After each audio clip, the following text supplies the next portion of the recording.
नमस्कार मित्रों, मेरा नाम है राजकुमार और स्वागत है मेरे चैनल टीचिंग जोन पर। तो आज हम पढ़ने वाले हैं क्लास 11 नीट का जूलॉजी का फर्स्ट चैप्टर स्ट्रक्चरल ऑर्गेनाइजेशन इन एनिमल्स मीन्स टिश्यू वाला चैप्टर हम आज पढ़ेंगे। तो सबसे पहले तो हम जानेंगे tissue.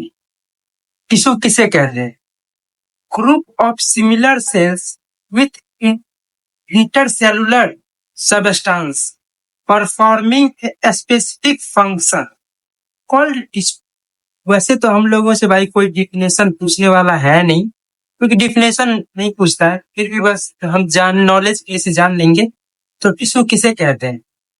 Group of similar sales means एक तरह का बहुत सारा सेल्स और उसके अंदर इंटरसेलुलर सबस्टांस है और वो परफॉर्म कर रहा है स्पेसिफिक फंक्शन, उसको हम टिश्यू कहेंगे। तो इंटरसेलुलर सबस्टांस होता है जो सेल के अंदर है, उसको इंटरसेलुलर सबस्टांस कहेंगे, और एक्स्ट्रा सेलुलर सबस्टांस जो सेल के बाहर है उसको एक्स्ट्रा सेलुलर सबस्टांस कहेंगे। तो on the basis of structure and function of cells, tissues are mainly of 4 types. तो टिश्यूज 4 मेजर टाइप्स के होते हैं on the basis of structure and function. तो सबसे पहला epithelial tissue, second connective tissue, and then muscular tissue and neural and nervous tissue में भी कह सकते हैं। तो इन सभी का मैंने स्पेसिफिक फंक्शन लिखा है, आगे तो ऐसे हम पढ़ेंगे, फिर भी यहाँ पर मैं आप लोगों के नॉलेज के लिए बता दूं कि एपिथेलियल टिश्यू का स्पेसिफिक फंक्शन है protection, covering, lining outside. Connective tissue का support, linkage and basic framework. जैसे ढांचा, फ्रेमवर्क मतलब होता है ढांचा किसी भी चीज का, such as bones, cartilage connects different organs. And then muscular tissue. Muscular tissue का स्पेसिफिक फंक्शन है लोकोमोशन और मूवमेंट। अब हम यहाँ पर जानते हैं लोकोमोशन और मूवमेंट किसे कहते हैं। लोकोमोशन हम उसको कहेंगे जब हम अपना पोजीशन चेंज करते हैं तो उसको हम लोकोमोशन कहते हैं, और जब हम अपना पोस्चर चेंज करते हैं तो हम उसे मूवमेंट कहते हैं। सब में सबसे बड़ा है न्यूरल या नर्वस टिश्यू। इसका स्पेसिफिक फंक्शन है कंट्रोल एंड कोऑर्डिनेशन। उम्मीद है यहाँ तक आप लोगों को समझ आ गया होगा। अब हम एक सिंपल सा टॉपिक जो कि हमारे एनसीईआरटी में दे रखा है, सेल्स।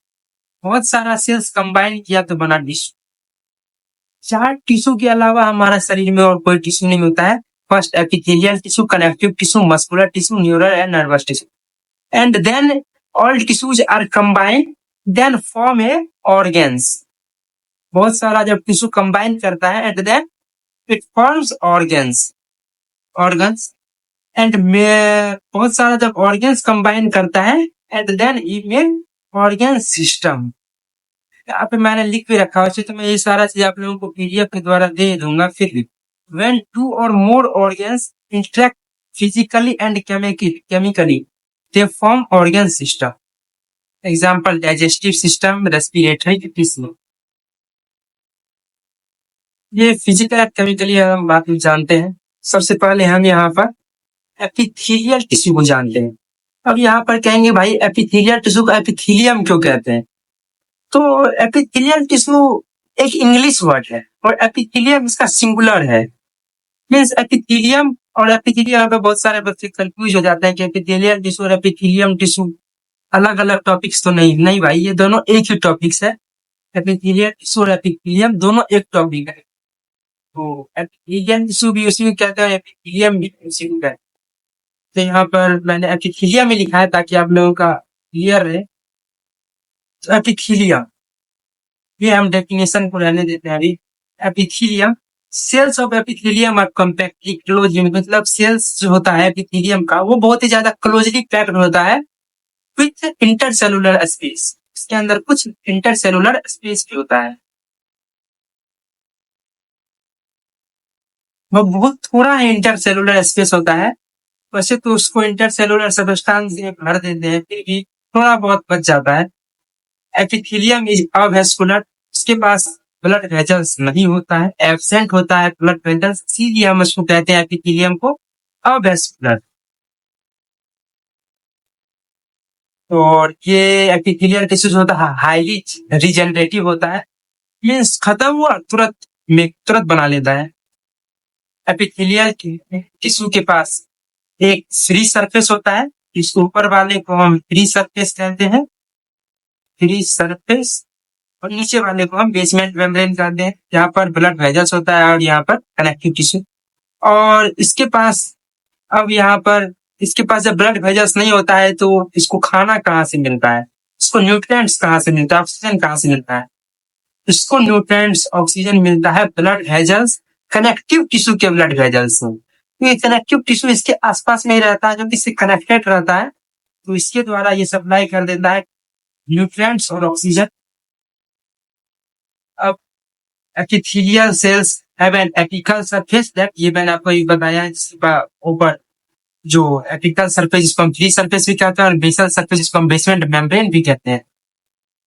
और फ्री सरफेस है मॉडिफिकेशंस, फर्स्ट माइक्रोविलाई सीलिया।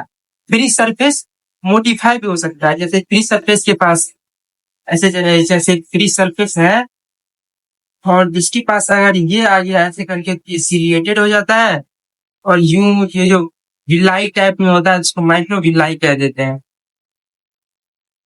अब यहाँ पर हम जानते हैं टाइप्स ऑफ एपिथेलियम, मतलब एपिथेलियल टिश्यू के types. Majorly two types of epithelium tissue, first simple epithelium and second compound epithelium. अब सिंपल एपिथेलियम टिश्यू और कंपाउंड एपिथेलियम टिश्यू में मेजरली एक वर्ड में आप लोगों को समझना है तो सिंपल एपिथेलियम टिश्यू वो टिश्यू जिसके पास सिंगल लेयर ऑफ सेल्स हो, और कंपाउंड एपिथेलियम टिश्यू वो टिश्यू जिसके पास मल्टी लेयर्ड ऑफ सेल्स हो। सिंपल एपिथेलियम का मेजर रोल होता है सिक्रेशन में, फिल्ट्रेशन में, डिफ्यूजन में और एब्जॉर्प्शन में। कंपाउंड एपिथेलियम टिश्यू का मेजरली रोल होता है प्रोटेक्शन में, और लेस रोल होता है सिक्रेशन में और एब्जॉर्प्शन में। टाइप्स ऑफ सिंपल एपिथेलियम, अब सिंपल एपिथेलियम का हम टाइप्स जानते हैं तो there are three types of simple epithelium on the basis of structural modification of cells. तीन टाइप्स के सिंपल एपिथेलियम टिश्यू होते हैं on the basis of structural modification of cells. First simple squamous epithelium and then simple cuboidal epithelium and third simple columnar epithelium. First simple squamous epithelium जानते हैं हम वाले। तो simple squamous epithelium का sales flat होता है, means sales ऐसा होता है, मतलब फ्लैट होता है सिंपल स्क्वामस एपिथेलियम का। सिंपल स्क्वामस एपिथेलियम का सेल न्यूक्लियस, ओ भाई मैं क्या कह रहा हूँ यार, थोड़ा सा भाई गलत हो गया यहाँ पे। सिंपल स्क्वामस एपिथेलियम का जो सेल्स होता है वो फ्लैट होता है, न्यूक्लियस का फ्लैट होता है और लोकेटेड होता है सेंटर से, यहाँ पे मैंने बना रखा है। Cells appear like tiles on floors, इसका सेल्स को आप अपने घर में जो टाइल्स लग रखा है उससे भी आप ले सकते हैं कि जिस तरह टाइल्स होता है उसी तरह फ्लैट होता है इसका भी cell. Cells have irregular boundaries, ये मतलब एक कोई इसका शेप नहीं होता, ये इरेगुलर होता है, किसी भी शेप में हो सकता है। इसका मेनली फंक्शन होता है डिफ्यूजन और फिल्ट्रेशन। एग्जाम्पल जानते हैं alveoli in lungs, blood vessels like artery, when, capillary, यहाँ सब पर सिंपल स्क्वामस एपिथेलियम प्रेजेंट होता है।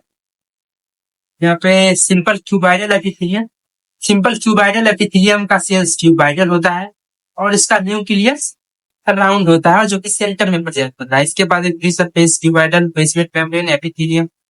और सिंपल क्यूबाइडल एपिथेलियम के बारे में जानिए। सिंपल क्यूबाइडल एपिथेलियम का तीन पार्ट होता है, तीन टाइप होता है। सिंपल क्यूबाइडल एपिथेलियम जो कि यही है, means brush bordered cuboidal epithelium, ciliated cuboidal epithelium. इसको बहुत आसान है, यहाँ पर कंफ्यूज नहीं होना है, पूरा आसान है भाई। इससे जितना आसान हो सकता है भाई उतना आसान है। सबसे पहले तो सिंपल क्यूबाइडल एपिथेलियम, यही भाई इसी का हो जाएगा, इसका सेल्स ऐसा फ्लैट होता है। तो यहाँ पर एक वर्ड में हम समझते हैं जिसका सेल्स यूं फ्लैट होता है, जिसके फ्री सरफेस पे कुछ नहीं होता, एकदम क्लीन है, और इसको हम सिंपल क्यूबाइडल एपिथेलियम कहते हैं। और जिसके सेल्स के ऊपर ऐसे माइक्रोविलाई होते हैं, उसको हम ब्रश बॉर्डर क्यूबाइडल एपिथेलियम कहते हैं। और इसका फंक्शन स्पेशली सिक्रेशन और एब्जॉर्प्शन में होता है, क्योंकि भाई इसके पास माइक्रोविलाई है, तो मेनली बात है कि ये सिक्रेशन ज्यादा करेगा और एब्जॉर्प्शन में ज्यादा माहिर होगा। सिलिएटेड क्यूबाइडल एपिथेलियम, जिसके सेल्स पर सीलिया प्रेजेंट, उसको हम सिलिएटेड क्यूबाइडल एपिथेलियम कहें। इसका mainly function movement of substance in one direction.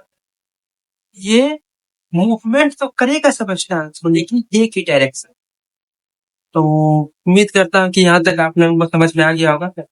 तो भाई मैं उतना लॉन्ग वीडियो बनाता नहीं हूँ, ना में भी भाई मैं पहला वीडियो बना रहा हूँ, तो पता नहीं कैसा बना होगा, और मुझे उतना अच्छे से भी समझाना नहीं आता है, बट मैं ट्राई करता हूँ कि मैं अच्छे से समझा सकूं, और मैं शॉर्टली में बताने की कोशिश करता हूँ, क्योंकि आप लोग तो लॉन्ग में बहुत सारे बच्चे नहीं जानते हैं, इसीलिए। तो अगर आप लोगों की वीडियो पसंद आएगा तो सब्सक्राइब कीजिए, लाइक कीजिए, कमेंट कीजिए कि आप लोगों को क्या चीज मुझे और ज्यादा इम्प्रूव करना पड़ेगा, क्या चीज मैं ऐसा करूं जिससे कि मैं और बेहतर वीडियो बना सकता हूँ, जिससे मैं आप लोगों को बेहतर समझा सकता हूँ।